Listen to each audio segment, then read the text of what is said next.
Okay, so tayo po ay simula sa ating gawain sa gabing ito. Nandiyan na rin si Ate Alma. Salamat po sa inyong lahat. Yan, tayo po ay magpatuloy sa ating pag-aaral sa gabing ito. Isaiah chapter 43, 53, sorry, 53 verses 4 and 5. Sige po, tayo ay magsimula sa pamamagitan ng panalangin. Samahan po ninyo ako. Ama naming Diyos na dakila sa lahat, salamat pong muli, Ama, sa gabing ito, sa patuloy na pagsama at paggabay mo sa amin, sa pagbibigay ng oras na ito, Panginoon, at kami ay magkasama-sama uli na matuto sa pamamagitan ng iyong salita. Pagpalain po ang bawat isa sa iba't ibang linya, sa iba't ibang lugar, kami po ay magkaugnayan ang online fellowship na ito, online discussion, Panginoon, ay maging kalugod-lugod sa iyo at matuto kaming lahat at the same time ay mapagpala namin ng iyong pangalan. Salamat po, Amang Diyos. Ito'y panalangin namin sa pangalan ng Panginoong Hesus. Amen. Okay. So tayo nga po ay magpapatuloy sa ating aralin sa gabing ito at nasa Isaiah chapter 53 verses 4 and 5 po tayo.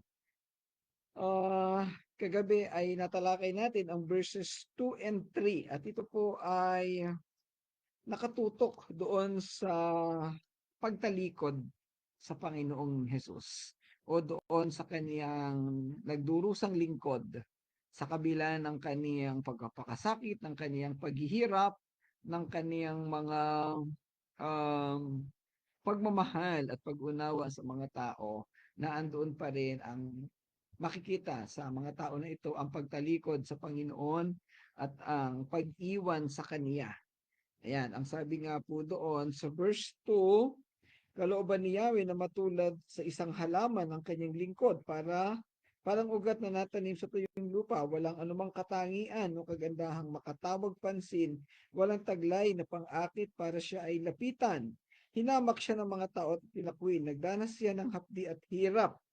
Wala man lang pumansin sa kanya, binaliwala natin siya na parang walang kabuluhan. So yung verse 2 ay nagpapahayag na ang Mesiyas o ang Panginoong Hesus o yung nagdurusang lingkod ay isang ordinaryong tao na walang katangian, nakaakit-akit sa mga tao. Hindi siya yung wala siyang pogi points, kumbaga, no? Wala siyang katangian na physical na magiging kaakit-akit sa mga tao at magiging dahilan para ang mga tao ay lumapit sa kanya kahit hindi niya tinatawag.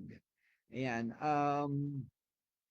Ito'y nagpapakita na ang naisin ng Diyos ay manampalataya ang mga tao sa Panginoong Hesus o sa Diyos sa pamamagitan ng Panginoong Hesus, hindi sa pamamagitan ng kanyang physical na itsura, kung hindi sa kanyang spiritual na itinuturo o sa kaligtasan na kanyang ibinibigay. Ayan. So, makikita nating lahat dito na ang karanasan din ng Panginoong Hesus nung siya'y nabubuhay sa lupa, he was rejected, siya ay kinalimutan, siya ay iniwanan ng mga tao. Pero sa kabila ng lahat ng ito, masusukat yung pagkakaroon niya ng pag-ibig, pagmamahal na walang kondisyon.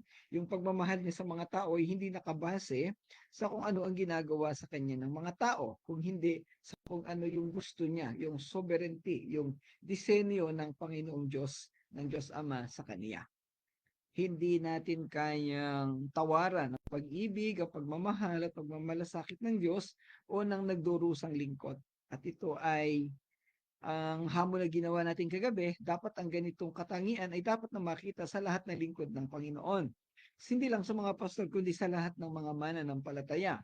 Bagamat literally po, yung mga karanasan ng Panginoong Hesus nung siya ay nagdimisyon, nung siya ay nabubuhay pa sa lupa, partially ay nararanasan ng mga lingkod ng Panginoon ngayon, ng mga pastor, na andun yung pagtalikod sa kanila, pag-iwas, pag-iwan, kahit na sabihing maganda ang itinuturo at nagmamalasakit sa mga tao, malimit ay iniiwanan pa rin at nami-misinterpret ng mga tao ang mga pastor. Pero ganun pa man, kagaya ng Panginoong Hesus, hindi dapat kakitaan ng pagsuko o panghihina ang mga lingkod ng Panginoon. Dahil ito ay innate ito kasama ito sa pagkatawag sa mga pastor, yung makaranas ng ganitong karanasan. Ayan. At syempre, bilang tao, sabi nga natin din kagabi, nakakaramdam din tayo ng sakit, nakakaramdam ng panghihina. Kaya napaka-importante yung malalim na relasyon at pagkaunawa sa misyon o sa gawain na ipinagawa ng Panginoon sa atin. Ayan. Okay. Hindi na po mga pastor nakakaranas ng mga kabigatan at pangiiwan, malimit, kahit mga ordinaryong Kristiyano o mga miyembro ng simbahan, nakakaranas din. Kasi pag bubuka yung bibig ng isang mananampalataya, ang timano minsan ay binubukan yan ay mga mabubuting salita, mga verses sa Bible, at kung ano-ano pang mga payo maraming tao na umaayaw sa ganyang usapan at iiwanan ka na niya. Kaya minsan paalala din po sa atin, huwag din masyadong biblical sa lahat ng pagkakataon. Ilalagay natin sa tamang konteksto, sa tamang sitwasyon, yung pag-share ng verse ng mga Bible. Okay, so tuloy-tuloy po tayo sa verse 4. Ito naman ang sinasabi. Tunay ngang inalis niya ang ating kahinaan. Pinagaling niya ang ating mga karamdaman. Subalit inakala nating iyo'y parusa ng Diyos sa Kanya. Yan. Naalala ko dito sa talatang ito, yung isa sa paborito kong kanta, bagamat hindi naman ako kumakanta, inawit ni Michael Card, ang tawag is By His Wounds. Ito mismo, by His wounds we are healed. Po, and then yung, I think verse 6 yata naman yung susunod, kinumpara naman dun sa tupang naliligaw. May isa pang kanta, yung tupang ligaw naman. Ayan. Kaya marami tayong makaka-relate tayong maigi dito sa mga talata na ito. Ang talatang 4 ay tumutukoy sa nagdurusang lingkod na kinuha ang ating mga kahinaan at dinala ang ating mga kalungkutan. Ipinasa natin sa Kanya. Kinuha niya sa atin yung ating kahinaan at kalungkutan, yung ating mga pagkakasala at yung mga kaparusahan. Nagpapahiwatig ito na ang Mesiyas sa hinaharap ay magdurusa at mamamatay upang dalhin ang sakit, dalamhati at mga kasalanan ng sangkatauhan. Ang talata ay binibigyang kahulugan bilang isang propesiya sa magiging buhay ng Panginoong Hesus na susugatan dahil sa ating mga pagsalangsang at dudurugin dahil sa ating mga kasamaan upang magbigay ng isang kapalit na pagbabayad sala para sa ating kasalanan na hahantong sa paggaling at kapayapaan. Kaya marami tayong makaka-relate. At ang saglit lang po. Ang mga pangunahing tema sa talatang ito ay una, pagdadala ng ating sakit. So alam na natin lahat, na-discuss natin kanina sa pasimula, ang lingkod ay magdadala o magpapasan ng sakit at lahat ng paghihirap na dapat ay ipapataw sa atin dahil tayo ang nagkasala. Subalit, ito ay ibinigay sa Kanya bilang kahalili sa pagtanggap ng kaparusahan ng kasalanan. Kaya nga sinasabi natin, yung term na substitutionary sacrifice leading to the final atonement. Yung kapatawaran ng ating kasalanan ay naging dahilan o naging resulta ng pagkuha ng Panginoong Hesus ng mga sakit, ng mga kaparusahan sa ating kasalanan.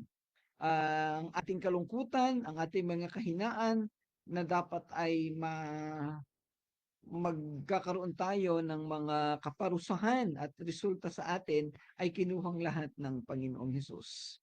Pangalawa, kapalit ng pagbabayad sala o substitutionary atonement. Ang pagdurusa ay hindi isang personal na parusa para sa lingkod, kundi isang parusang dinadala para sa iba, para sa mga kasalanan at kasamaan ng sangkatauhan. Wala namang kasalanan ng Panginoong Hesus, pero siya ang nagdala, siya ang pinarusahan, siya ang namatay sa krus. And then, paggaling at kapayapaan. Ang pagdurusa na ito humahantong sa paggaling ng ating pisikal at espiritual na pagkatao at isang pakiramdam ng kapayapaan para sa mga naniniwala. pwedeng sabihin, Pastor Claude, the substitutionary death, but that ang tamang term is substitutionary atonement. Ano po? Ayan. Ayan. Ang kasunod na tema ay natupad kay Jesus. Binibigyang kahulugan ng mga Kristiyano ang siping ito bilang isang propesiya tungkol kay Jesus na pinaniniwalaan nilang tinupad ang mga salitang ito sa pamamagitan ng kanyang buhay, ng kamatayan at muling pagkabuhay. Kasi tayo yung supposed to be nga ay paparusahan. Pero ang Panginoong Hesus ang pinarusahan. Sa mga susunod na talata, makikita natin doon na hinayaan ng Panginoong Diyos na mapahirapan ang kaniyang anak. Magandang gabi, Carla. Salamat at naandyan ka sa ating pag-aaral. Ayan. Tunay ngang inalis niya ang ating mga kahinaan. Ang paniralang ito'y nagpapaliwanag ng papel na panghalili ng lingkod na siyang nagdadala ng mga kahinaan at karamdaman ng sangkatauhan. Sa konteksto ng Isaiah, ito ay isang makapropesiya o makahulang pagtukoy sa Mesiyas na siyang nagdadala na sa kanyang sarili ng physical at spiritual na mga karamdaman ng mga tao. Ang salitang Hebreo para sa mga kahinaan ay maaari ring mga hulugang sakit na nagbubungkahi ng isang mas malawak na pagpasa ng kahinaan ng tao. Again, hindi pwede rin ito yung tumukoy sa physical na sakit, pero ang concentration dito, ang focus na binabanggit ito is spiritual ailment or spiritual sickness. At ito'y natupad sa bagong tipan. Alam nating lahat kung saan nakita si Jesus na nagpapagaling ng mga may sakit at nagpapalayas ng mga demonyo tulad sa Matthew 8 verse 17. Ano? Pero syempre, ultimately, sa dulo ng lahat ng ministeryo niya, yung spiritual na kalayaan, spiritual na pagpapagaling. Dahil yung kasalanan natin ay isang malawak na sakit na nagdala ng pagkabihag sa ating lahat. And then pinagaling niya ang ating mga karamdaman. So yun na rin yun. Yung sickness, yung karamdaman, yung kahinaan natin, ailment. Ano po? Ngayon, gusto ko lang pong sabihin na hindi dahil tayo naging Kristiyano, hindi na tayo magkakaroon ng physical death, ng physical death o physical na karamdaman. Pinagaling ng Panginoong Diyos ang ating spiritual na kamatayan at spiritual sickness. Pero hindi ibig sabihin ito, hindi na tayo magkakasakit ng physical. May mga nagtuturo po na gano'n, particularly yung mga nag-G12, kasi meron doong sinasabi na yung isang bagay nakalimutan ko yung spear yata yun ano o basta meron silang ginawang simbolismo na sumisimbolo daw sa 21 ailments ng tao. Kasama yung cancer, heart attack, at kung ano-ano pa, hindi ko alam lahat yun. Meron daw 21 major ailments ang tao na ginamot na noong kamatayan ni Jesus, no? Kaya may sinasabi doon na yung yung pagsaksak sa tagiliran ni Jesus, ang lumabas sa kanya ay hindi lamang dugo kung hindi tubig, magkahalong dugo at tubig daw. Medically, hindi ko kayong ipaliwanag. Si Clarice ngayon, yung itinuturo doon sa G12, doon sa Encounter God Retreat, ay hindi na raw magkakasakit ang mga tao noong 21 major ailments dahil ginamot na ito ng kamatayan ni Jesus ng dugo ng kanyang dugo. Si Clarice ay medically oriented, nag-speak siya sa Encounter God Retreat during their time sa Winner Church. Sinaliksik niya pero wala siyang makitang medical explanation sa bagay po na iyon. Ngayon, reality check. Marami pong pastor, maraming Kristiyano na mamatay sa heart attack, namamatay sa cancer. Ay nasaan ang katotohanan ng sinasabi ng G12? So, nabagit ko lang po iyon kasi ang pinag-uusapan natin ay healing o kagalingan. So, mali po kung meron po kayong maririnig na ganon o baka yung iba sa atin ay naka-encounter ng ganong katuruan, hindi po totoo na pag Kristiyano ka na, hindi ka na magkakasakit. In fact, ako po may sakit sa puso, abnormal yung aking yung tawag ito yung balbula ng puso ko. Yung dalawang kapatiran sa Panginoon na malalapit sa akin, recently ay na heart attack at nasa Panginoon na ngayon. Ah, si Pastor Mayo ay namatay sa liver cirrhosis. Marami pa po. Kaya hindi po totoo yung katuruan na yan. Kalimutan po natin yun. Kung meron kayong marinig at hindi nyo maipaliwanag, pwede nyo po akong kontakin at explain po natin sa inyo ng iba pa na mas detalyado. Mali po yung katuruan na yan. Okay, inakala natin na ang kaparusahan ng Diyos ay ibinigay talaga sa Panginoong Hesus. Ang totoo po, hindi dapat parusahan ang Panginoong Hesus. Tayo ang dapat parusahan. Yan. Subalit, ibinigay sa Panginoong Diyos ang kaparusahan. Ayan. Salamat po, Sir Rod. Yung mitral valve. Yung mitral valve, isa po yan sa tatlong klase ng muscle ng puso. Ayan, siguro po sa sobrang tibok ng puso ko, naging abnormal siya, kaya mitral valve prolapse. Ayan, abnormal po yung pagtibok. Buti na lang yung utak ko hindi abnormal. Ayun po. Okay, so ayan. Ipinakita rin sa talatang ito yung kapighatian, yung kalungkutan na tumutukoy sa estado ng pagiging inaapi o napahiya. Talagang napakalaking kahihiyan, sorry po, ang naranasan ng Panginoong Hesus sa pagkapako sa kanya sa krus. Kasi sabi nga natin, base sa kultura, ang pagkapako sa krus ay ang pinakapangit, pinakamababang uri ng kaparusahan na mangyayari o na ipapataw sa isang tao. Ang pinapatawan lang po nito ay mga pusakal na magnanakaw, mamamatay tao, yung list of all the citizens no pinakamababang uri ng tao ay ipinataw po ito sa Panginoong Hesus. Bakit kaya? Bakit hindi kaya nilatigo na lang siya? Bakit hindi kaya ikinulong na lang siya? Bakit ipinako sa krus? Ang dahilan po, dahil covered niya, daladala niya ang lahat ng uri ng kasalanan ng tao. Yung pinaka-glamorous na kasalanan, meron ba glamorous na kasalanan? Yung kaunting kasalanan, yung malaking kasalanan, pinakamalaking kasalanan, pinakapangit na kasalanan, ay daladala niya. Lahat ay pinatawad iyan ng Panginoon. At kaya po, ang ibinigay sa kanya, yung pinakapangit na kaparusahan. Ayan po. Hindi po pwedeng kapirasong parusa lang eh. Kasi hindi mako-covered ang lahat ng mga kasalanan ng tao. Ay ang intensyon ng Diyos ay ah, mapatawad ang lahat ng kasalanan at ang lahat ng tao na mananampalataya sa Kanya ay magkakaroon ng um, buhay na walang hanggan, hindi na mapapahamak. Kanina pinag-uusapan namin sa GC, yung issue ng hypergrace.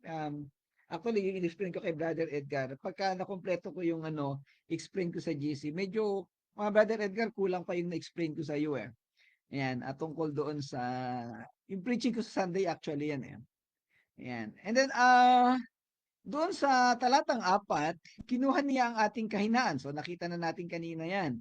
Kaya nga tayo ay nakabalik sa ating kalakasan. Yung ating mahinang pagkatao, mahinang espiritual, ay kinuha ng Panginoong Hesus at ang ibinigay niya sa atin ay kalakasan, kapayapaan, kaligayahan. Kaya nga doon sa tema ni Apostol Juan, ay itinuturo niya sa atin, sinasabi ang lahat ng ito upang malubos ang ating kaligayahan na kagaya ng naranasan din nila dahil totoo silang nanampalataya sa Panginoong Hesus. Ipinapaalala din sa atin ang unang Pedro chapter 2 verse 24 na dinala niya ang ating mga kasalanan sa kanyang katawan sa ibabaw ng krus. No, yung yan medyo part yan ng noong katuruan ng hyper grace na yung kasalanan ay kasamang ipinako sa krus. Kaya ang mga tao daw ay hindi na nagkakasala. Na medyo sablay po 'yon. Nagkakasala tayo, pero ang nire-reconcile ko pa ngayon is yung kailangan bang humingi ng kapatawaran o ipahayag lang ang kasalanan. So medyo po 'yan, controversial pa yung issue na 'yan. Sana sa Sunday ay may sagot na at naunawaan ko ng maigi. Yan. Medyo po 'yan eh. Bagamat syempre sa inyo posible hindi niyo iniisip yung mga bagay na 'yan. Basta nagkasala, humingi ka ng tawad at ng siguradong malinis, pero may theological po kasi 'yan conflict na kailangan nating ma-reconcile bilang mga mananampalataya. At dinala ang ating mga kalungkutan. So kasama yung kalungkutan, yung grief na tinatawag. Kaya may pagkakataon na nananalangin tayo, Lord, ako'y lungkot na lungkot, bagbag na bagbag ang damdamin ko. Ayan, sinasabi natin, pwede bang tanggalin mo ang kalungkutan na ito? Ayan, so pwede tayong makapanalangin ng ganon kasi kinuha na ito ng Panginoong Hesus. Kaya minsan, pagkatapos nating manalangin, hindi minsan actually lagi. Matapos nating manalangin, mapapaiyak siguro tayo, which is very normal sa akin. Wala naman ako ibang nakakausap kasing tao, bihirang-bihira lang na magkaroon, ang Panginoon ang kausap ko. So ayan, at nakakagaan ng damdamin yung mga ganoong sitwasyon na kinakausap natin siya. Sinasabi, Panginoon, ikaw na yung bahala. Alam mo yung laman ng puso ko, alam mo yung kabigatan ko. So pwedeng-pwede natin yang sabihin sa Panginoon dahil kasama yan sa ginawa niya sa krus sa kanyang pagpapakasakit. Okay, so nandun yung kapatawaran ng kasalanan, yung pagkapagaling ng sakit, pag-alis ng kalungkutan, pagbabalik ng kaligayahan sa ating mga buhay. Ang at kasama pa dito yung pag-conquer natin sa kasalanan. Ibig sabihin, hindi na dapat madaling magkakasala ang isang tao. Kasi nga meron na tayong power sa loob ng ating pagkatao, yung banal na spirito na magko-convict sa atin, magpapaunawa na ito'y kasalanan, huwag mo itong gagawin. Bago natin magawa yung kasalanan, sigurado merong pagpapaalala sa atin. Kaya kapatid, kayo po mga nakikinig dyan, bago nyo gawin ang isang kasalanan, may nagpaalala ba sa'yo? May kumalabit ba sa'yo? Hindi man literal na kumalabit. Ibig sabihin, may pumasok ba sa isip mo na, o wag mo nang gawin yan kasi kasalanan yan sa Panginoon. So yun po ang totoo nangyayari sa buhay ng isang mananampalataya. We have the power to conquer the sin, to avoid the sin. Doon sa Romans chapter 5 verses no, chapter 5 to chapter 7, yun po yung meron lagi itong internal conflict, merong paglalaban. Nandiyan ang kasalanan, ang tukso papasok, pero dahil meron tayong new nature, lalabanan niya yan. May tug of war na tinatawag tayo. Pero lagi po nananalo dyan ang banal na spirito kasi tayo nasa ilalim niya. Although, syempre, in reality, nagkakasala pa rin tayo. Ayan, hindi pa rin talaga naiiwasan. Ano po? Ayan. Pero syempre, may purpose ang Diyos sa mga bagay po na iyan. Okay. Itinuring natin siyang nasasaktan. Well, literally, nasasaktan ang Panginoong Hesus. Kasi nga, yung kanyang laman ay nagkadurog-durog, yung buto niya, imposibleng nagkaroon ng mga fracture yan, pero sabi kasi dito sa Isaiah, hindi bababali ang kanyang buto. Ayan, pero nasaktan ang Panginoong Hesus. Pinabagsak ng Diyos ang mga tao na hindi sumusunod sa Kanya. Yan ang katotohanan. Kaya nga po nakakalungkot dahil sa ating kapanahonan ngayon, may mga taong hindi nananampalataya, hindi sumusunod sa Panginoong Hesus, ay sa dulo ng panahon, doon nila malalasap ang kabagsakan na mangyayari sa kanila, yung katigasan ng ulo. At alam nating lahat kung ano ang kahihinatnan ng kawalan ng pananampalataya. Pero syempre, nandun tayo sa usapin ng eleksyon, ay hindi natin kayang husgahan at hindi natin alam kung sino yung totoong tinawag ng Panginoon. Sa pagtatapos, ang talatang ito ay nagpapahayag ng pagpapasan ng Panginoong Hesus ng bawat aspeto ng pagkasira ng tao. Sakit sa katawan, panloob na kalungkutan, at ang pagkakasala ng kasalanan o yung paglubog natin sa kasalanan. Lahat ng mga infirmities, physical at spiritual, ay kinuha ng Panginoong Hesus sa atin. At pagkatapos nito tayo makakapamuhay na ng malaya, mapayapa, masaya. Bagamat mali ang pagkakaintindi ng mga uh, manonood sa pagdurusa ng banal, no? Marami kasing mga maling interpretasyon sa mga bagay na nangyari doon sa krus. Pero alam nating lahat na ito'y nangyari dahilan sa pag-ibig at pagmamahal ng Diyos sa atin. At ito'y nag-alis sa atin ng physical at spiritual na pagkasira. Yung physical na sakit. Yung sakit sa katawan, nasaktan ng Panginoong Hesus. Yung kanyang kalungkutan ay nangyari at yung kasalanan ng mga tao ay binura niya. But again, uulitin ko po, kahit inalis na ng Panginoon yung sakit, dahilan siya ang nasaktan, hindi ibig sabihin hindi tayo magkakaroon ng physical na sakit. Maliw na pong katuruan yan. Hindi ko alam kung part yan ng hyper grace teachings pero mukhang sablay po yung katuruan po na iyan. Okay, so punta po tayo sa verse 5. Ang sabi dito, ngunit dahil sa ating mga kasalanan, kaya siya nasugatan. Siya ay binugbog dahil sa ating kasamaan. Tayo ay gumaling dahil sa pahirap na dinanas niya at sa mga hampas na kaniyang tinanggap.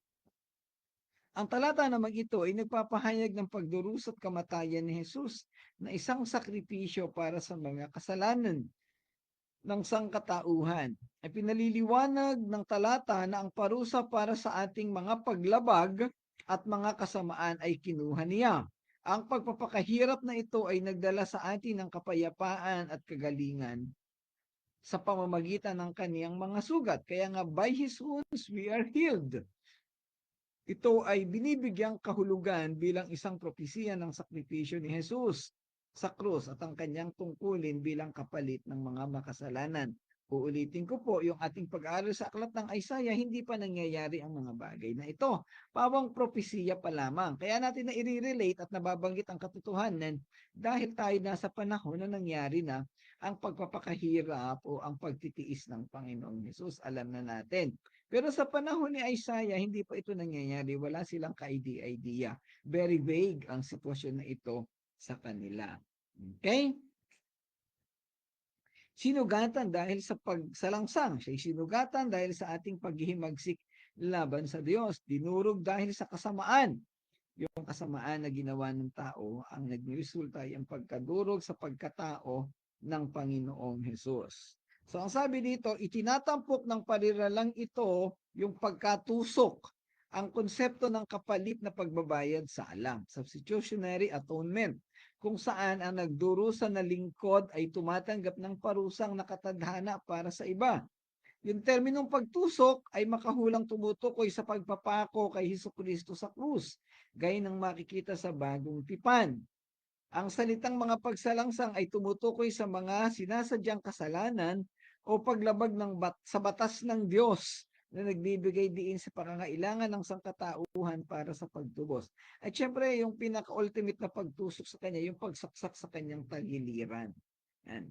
Malinaw na sinasabi ni Isaiah na ang lingkod ay tinusok na ipinapahayag ang isang literal at marahas na pagpatay o karahasan na natupad ng mga sa pamamagitan ng mga sundalong Romano na magtusok ng mga pako at ang kaniyang yung sa kamay at sa paa niya at maging doon sa kaniyang tagiliran. Nagbigay ng kasiguraduhan na siya ay namatay. Ang pagtusok ay nangyayari para sa ating mga pagsalangsang sa mga katigasan ng ulo natin sa paggawa ng mga sinasadyang kasalanan na lumalabag sa batas ng Diyos. Patuloy na pinagtitibay ng kasulatan o ng Biblia ang pag-ako ni Jesus ng kaparusahan sa ating mga pagkakasala. Si Kristo ay namatay para sa ating mga kasalanan ayon sa kasulatan. Unang Korinto chapter 15 verse 3. Sinakop ng pagdurusang ito ni Kristo ang lahat ng ating mga kasalanan, hayagman o nakatago. Siya ay dinurog dahil sa ating kasamaan. So alam na natin yan. Yung pagdurog sa kanya, literally, ay nagsisimbolo doon at ito'y tumutugon doon sa requirements. Yung requirements ng na ginagawa natin sa ginagawa ng mga Hudyo sa lumang tipan. Yung pagpapatay, pagkatay ng hayop at pag-aalay doon sa templo. Sa sitwasyon na yan, ang Panginoong Hesus mismo ang inialay. Yung katawan niya yung tila kinatay. Kaya ang sakit pakinggan, pero talaga namang nakikita natin dito yung pag-ibig, pagmamahal ng Diyos, yung pagmamalasakit sa atin. O, syempre, kasama tayong lahat doon. Dinurog dahil sa ating kasamaan. Okay. Ang parusang nagdala sa atin ng kapayapaan ay nasa Kanya. So, alam na nating lahat yon. Isa sa epekto ng ating kaparusahan na inako ng Panginoong Hesus ang pagkakaroon natin ng kapayapaan. Hindi lang ito yung natural peace na nararanasan natin sa kasalukuyang panahon. Kung hindi ito'y tumutukoy sa mas malawak na kapayapaan, na pagdating ng huling panahon na tayo namatay na o kinuha tayo dito ng Panginoon sa lupa, makakarating tayo doon sa ultimate peace na doon sa langit tayo mapupunta. Hindi tayo mapupunta doon sa pag-aalala na baka ang ating kaluluwa ay mapunta sa impyerno na parang hindi mo alam, naku, saan kaya ako pupunta? Nag-aalala ka kaya tuloy ayaw mong mamatay kasi hindi mo alam na sa langit ka pala pupunta. Dahil kung tayo totoong mananampalataya, nandun ang assurance na na sa langit pupunta. So merong kapayapaan. There is a peace of mind. Kaya yan, yung salitang shalom ay doon na nagmula. Ano po? At ang bawat isang tunay na mananampalataya ay mayroong kapayapaan. Kaya doon nung sa dating relihiyon, sa RC, laging binabanggit yung salitang peace be with you. Kaya lang nakakalungkot habang nagbabatean ka ng peace be with you, wala namang epekto kasi words lang yon. Paano magkakaroon ng kapayapaan yung mga taong sumasamba sa Diyos-Diyosan o doon sa mga ribulto? Di ba sablay? Maling-mali po yon. Nung ako ay aktivista pa, tinatawanan ko yung gawain yun ng mga RC. Please be with you kayo. Sige nga, pagsaka naman sa exam, di wala akong kapayapaan. Please be with you kayo. Bakit sa impyerno ka naman pupunta Pare-pareho tayo, kita-kita tayo doon. Kaya lang, tinuruan ako ng Panginoon ang totoong kapayapaan sa pamamagitan ng pagkilala sa Panginoong Jesus. Ayan po. Again, yun namang, actually, isa-isa dito yung mga sakit na kanyang naramdaman, yung latay sa kanyang katawan, ay tumutukoy pa rin sa latay ng kasalanan sa ating pagkatao. At alam natin na ito'y tinubos na ng Panginoong Hesus kasama sa mga nasira, sa mga nangyari sa kanya. Kaya nga yung awitin na Only His Wounds, inawit ito ni Michael Card, napakaganda ng nilalaman. Siguro mamaya pagka ilalagay ko sa GC para o pwede niyo i-search sa YouTube, Only His Wounds by Michael Card. Yan. Si Michael Card ay kaibigang matalik ni Ravi Zacarias. Ayun po. Kung kilala niyo si Ravi Zacarias. Sa pagtatapos ng ating talakayan, kasi iisa lang yung tema na tinukoy dito sa verses 4 and 5. Ito mismo yung pagkapakasakit ng Panginoong Hesus, yung kaniyang kamatayan sa krus. Inilalarawan dito sa verses 5 ang isang banal na palitan o yung substitution. Si Jesus ay literal na tinusok, dinurog, pinarusahan at hinubaran upang ang mga makasalanan ay mapatawad, makipagkasundo at gumaling. Naging kaaba-aba ang kaniyang karanasan, literal siyang hubad at pinaghati-hatian ang kaniyang kasuotan at siya ay inalipusta ng maraming mga tao. Pero sa kabila ng lahat ng ito, siya ay dinakila ng Diyos dahil sa kaniyang mga um, pagpapakahirap, dahil sa kaniyang pagsasakripisyo. At ang resulta sa ating lahat, tayo ay nagkaroon ng kapayapaan at kaligtasan. Ang krus ay kumakatawan sa sentro, sapat at mapagmahal na gawa ng Diyos na nagdadala ng kapayapaan ngayon at perpektong kabuuan magpakailanman. Mga kapatid, dahil ito'y nangyari na noon pa ang panahon, matagal na, 2,000 years ago or more than 2,000 years ago, tayo ngayon ay nasa modernong kapanahunan. Ang isang bagay lang na dapat nating pahalagahan ay yung kasiguraduhan na tayo ay ligtas. Na kasiguraduhan na tayo ay mayroong totoong pananampalataya at totoong kaligtasan at kapayapaan. Kaya nga pinapaulit-ulit natin yung pag-aaral, yung preaching ng assurance of salvation. Sa Sunday, ang tatalakayin natin is tungkol sa kasalanan, yung paghingi ng kapatawaran, which is medyo controversial nga po yung issues na yon kasi pumapasok yung katuruan ng hyper grace. Pero sige po at samahan niyo kung manalangin na maunawaan ng lalo ito para maituro ko naman sa inyo. Ayokong maging ayokong maging controversial sa bagay po na ito. Kaya sinisigurado rin natin. Okay, so again, simple lang po yung topic natin ngayon nagdusa ang Panginoon, nagkasakit-sakit ang kanyang katawan, pero ang resulta ay ang ating kaligtasan at kawalan ng kamatayang espiritual. So kung meron pa po kayong mga katanungan sa bagay na ito, pwede po kayong magtanong, especially yung mga bagong kasama natin dito, at yung lahat ng may katanungan. Kung meron kayong marinig na mga issues tungkol sa bagay na ito, pwede nyo pong ilagay sa GC natin at para mapag-usapan po natin. O kung gusto nyo naman, kung nahihiya kayo, edi personal message na lang at pagka na-reconcile at nasagot ng ayos, saka ko naman ipapasa doon sa GC para sa kaalaman ng lahat. Okay, so maraming salamat pong muli sa inyong pagsama. Tayo po'y magwakas muli sa panalangin. Ama naming Diyos na dakila sa lahat, salamat pong muli, Ama, sa gabing ito, sa iyong patuloy na pagsama at paggabay sa pag-aaral na nangyari sa gabing ito, Ama. Salamat sa karunungan, salamat sa kapayapaan ng puso't isip ng bawat isa. Tulungan mo kami, Panginoon, nawa ang bawat isang nag-join, nakinig sa aming talakayan ay natuto at may pamuhay nila ang mga katotohanan sa araling ito.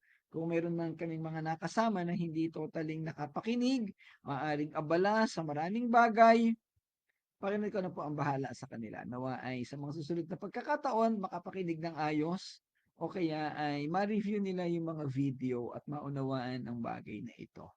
Dahil ito pong pinag-uusapan namin sa kabanatang ito ay napaka-theologically important dahil sa kamatayan at pagtubos ng Panginoon Jesus. Hindi ama sapat na maunawaan ng bawat isa na kami ligtas na at tinubos mo na. Pero mahalaga na makita namin paano nangyari ang mga bagay na ito. Panginoon ko po ang mangusap sa bawat isa sa amin, sa iba't ibang lugar, sa iba't ibang simbahan, iba't ibang sitwasyon na makita at maunawaan namin ang detalye ng mga bagay na ito. Salamat, Amang Diyos. Ito po panalangin namin sa pangalan ng Panginoong Hesus. Amen. Muli po mga kapatid, maraming salamat po sa inyong lahat, sa inyong pagsama. Salamat po Sir Claude, Brother Edgar, Mami Ay, Pastor Nanding, Carla, syempre pamilya ni Ate Alma, ang mga anak, syempre si Irene, si Kuya Bob, hindi ko alam kung nandito siya, pero ako naka-join siya at kung hindi man ay ipasa natin sa kanya yung yung video, yung link sa video para mapanood niya pa uli para siya hindi mainip dun sa kanyang kinalalagyang lugar. Okay, so salamat muli mga kapatid. Pagpalain kayo ng Panginoon. To God be the glory.